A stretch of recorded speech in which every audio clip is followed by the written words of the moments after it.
Well, Ryan Bomberger, thank you so much for being here. For people who might not be totally familiar with your story, you were the result of a rape, and then you were adopted into a loving family. Right. Talk a little bit about your testimony. I know there's so much there, and it's hard to kind of condense it, but tell a little bit about your story. Sure. I am one of those fringe cases. When we talk about the issue of abortion, the conversation inevitably gets to the question, well, what about rape? And I'm that 1% that's used 100% of the time to justify abortion. My birth mom was courageous enough not only to give me life, but gave me the gift of adoption. So I grew up loved like crazy in a tiny family of 15 in Lancaster County, Pennsylvania, on a farm. Most of my friends don't believe it. I grew up on a farm. I did. I used to milk cows and whatnot. But grew up loved. My parents had 3 biological children first, and always knew before they were even married that they wanted to adopt. And I was the first of 10 children adopted, of varying hues of skin, varying backgrounds. I mean, we're white, we're black, white and black, Native American, Vietnamese, able, disabled. Most of us were adopted out of the foster care system, and all of us loved. So that's my background. And now today, married to my favorite person on the planet, my wife, Bethany, love of my life. And we have 4 kiddos, 2 of whom were also adopted. Yeah. And so adoption is a huge part of my story. It's a huge part of our advocacy. To be adopted and loved changes everything. Yeah. I think there are a few things that we leave out of the conversation when we talk about abortion. We end up as Christians, as a lot of times as a conservative community, talking about what we're against. And it's good to be against abortion, but it's also great to be for other things, like for a nuclear family with a mom and a dad in a situation, or for adoption, where families like the one you grew up in choose to bring people into the tent, rather than just saying, abortion shouldn't be allowed, but then what do we do with all of these children that then don't have homes? Right. So talk about adoption and why that needs to be part of the conversation when we talk about abortion.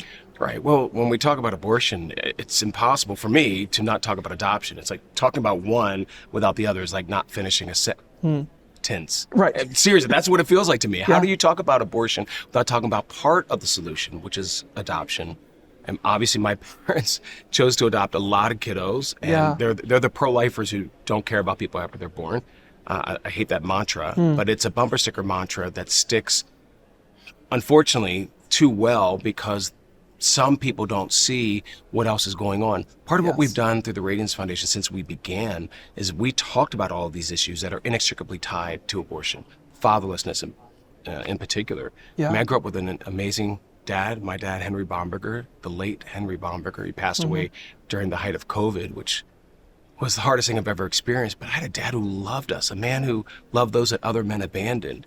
So I saw the father heart of God in my dad.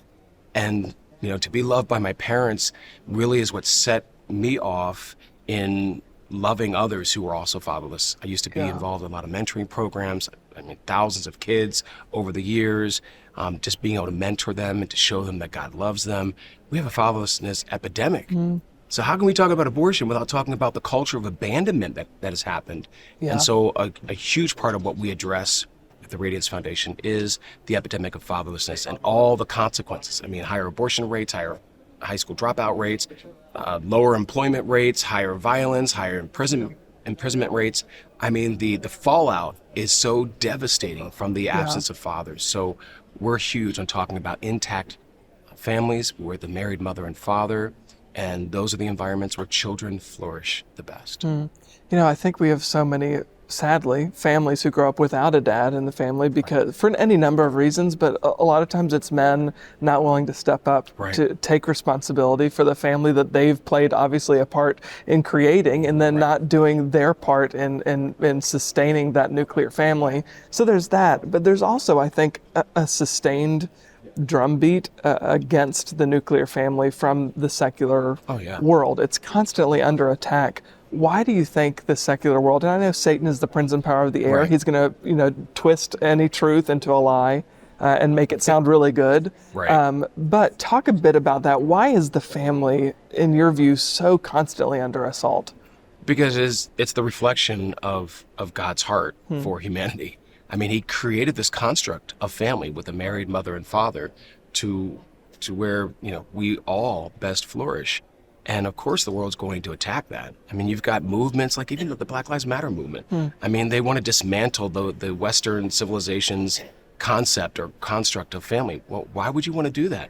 Especially since in the Black community where, nearly 70% of children are born into homes without fathers.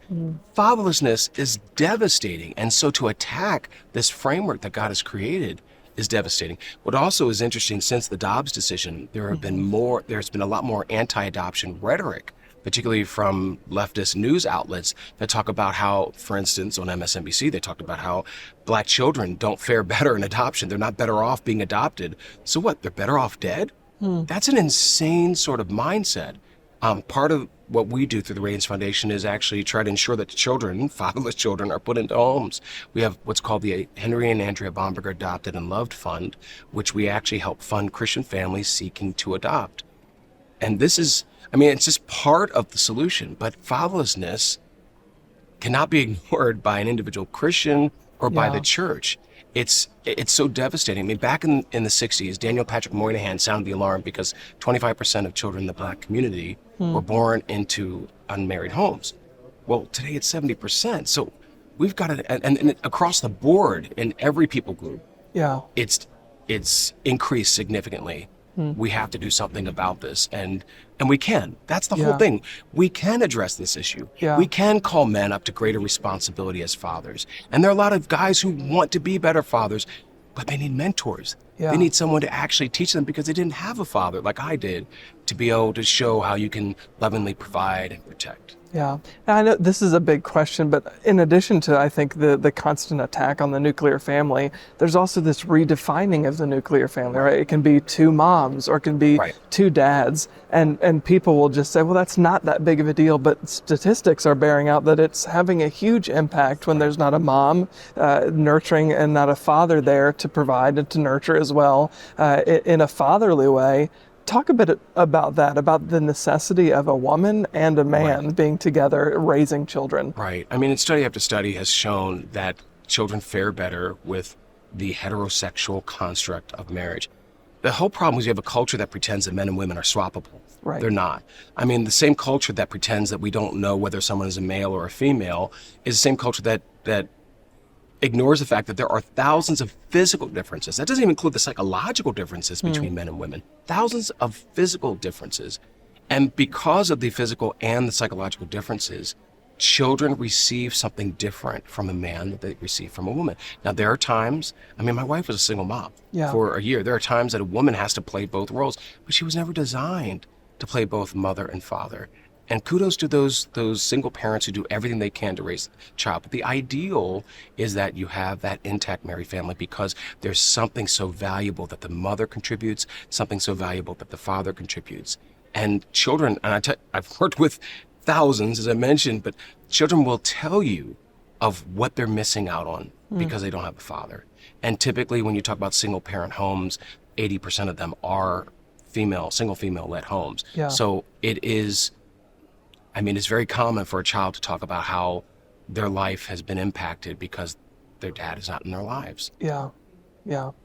For people, this is my last question for you, for people who want to know more about the work that you do, want to know more about your testimony at the Radiance Foundation, where can they go to get more information? They can go to radiance.life, that's radiance.life.